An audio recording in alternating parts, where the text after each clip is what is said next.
ನಮಸ್ಕಾರ. ಫ್ರೀಡಂ 19 ಸುದ್ದಿವಾಹಿನಿಗೆ ಸ್ವಾಗತ. ಇಂದಿನ ಮುಖ್ಯ ಸುದ್ದಿಗಳತ್ತ ಗಮನ ಹರಿಸೋಣ.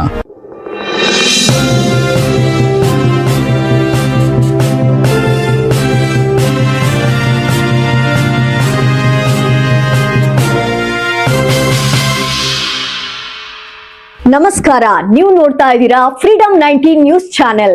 ನಿಖರ ಮತ್ತು ಪರಿಶೀಲಿತ ನಿರಂತರ ಸುದ್ದಿಗಳನ್ನ ಜವಾಬ್ದಾರಿಯುತವಾಗಿ ತಲುಪಿಸುವಂತ ವಿಶ್ವಾಸಾರ್ಹ ಸುದ್ದಿ ವೇದಿಕೆ ಫ್ರೀಡಂ 19 ನ್ಯೂಸ್ ಚಾನೆಲ್ಗೆ ತಮಗೆಲ್ಲರಿಗೂ ಆತ್ಮೀಯವಾದಂತಹ ಸ್ವಾಗತ. ಬನ್ನಿ ಇವತ್ತಿನ ಸುದ್ದಿಗಳನ್ನ ನೋಡೋಣ.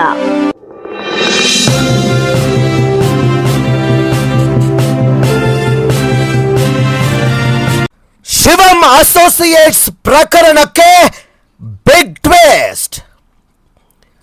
4,500 ಕೋಟಿ ರೂಪಾಯಿ ಹೂಡಿಕೆ ವಂಚನೆ ಆರೋಪ ಎದುರಿಸುತ್ತಿರುವ ಶಿವಂ ಅಸೋಸಿಯೇಟ್ಸ್ ಸಂಸ್ಥೆಯ ಮುಖ್ಯಸ್ಥ ಶಿವಾನಂದ್ ನೀಲನ್ನವರ್ ಅವರನ್ನ ಸಿಐಡಿ ಅಧಿಕಾರಿಗಳು ಸೋಮವಾರ ತಡರಾತ್ರಿ ಬೆಂಗಳೂರಿನಿಂದ ಬೆಳಗಾವಿಗೆ ಕರೆತಂದಿದ್ದಾರೆ.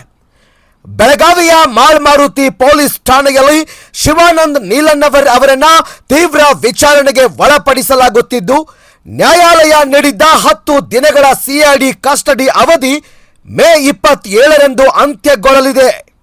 ಆದರೆ ನಾಳೆ ನ್ಯಾಯಾಲಯಕ್ಕೆ ರಜೆ ಇರುವ ಹಿನ್ನೆಲೆ ಒಂದು ದಿನ ಮುಂಚಿತವಾಗಿಯೇ ಇಂದು ನ್ಯಾಯಾಧೀಶರ ಮುಂದೆ ಹಾಜರುಪಡಿಸುವ ಸಾಧ್ಯತೆ ಇದೆ ಎನ್ನಲಾಗಿದೆ.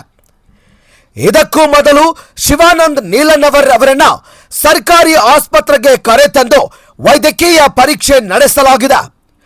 ಆಸ್ಪತ್ರೆ ಹಾಗೂ ಪೊಲೀಸ್ ಠಾಣೆ ಸುತ್ತಮುತ್ತ ಭಾರಿ ಭದ್ರತೆ ಕಲ್ಪಿಸಲಾಗಿತ್ತು. ಇದೇ ವೇಳೆ ಪ್ರಕರಣದ ತನಿಖೆ ಮತ್ತಷ್ಟು ಗಂಭೀರ ಹಂತ ತಲುಪಿದೆ.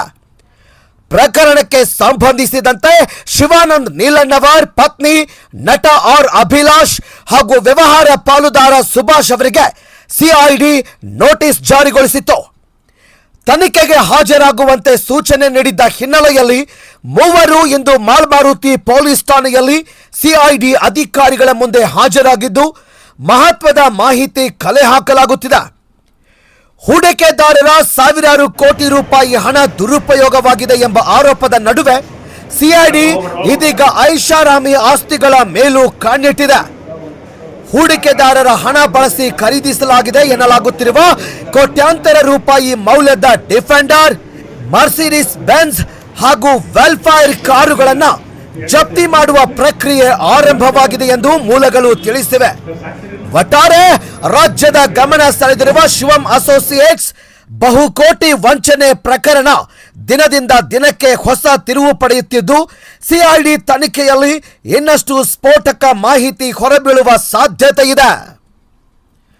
ವರದಿ ಗೌಸ್ ಸನದಿ, ಫ್ರೀಡಂ 19 ನ್ಯೂಸ್, ಬೆಳಗಾವಿ.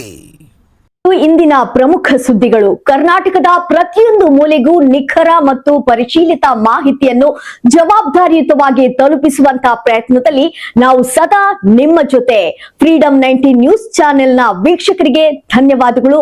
ಮತ್ತೆ ಭೇಟಿಯಾಗೋಣ ಮುಂದಿನ ಸುದ್ದಿಗಳೊಂದಿಗೆ. ನಮಸ್ಕಾರ.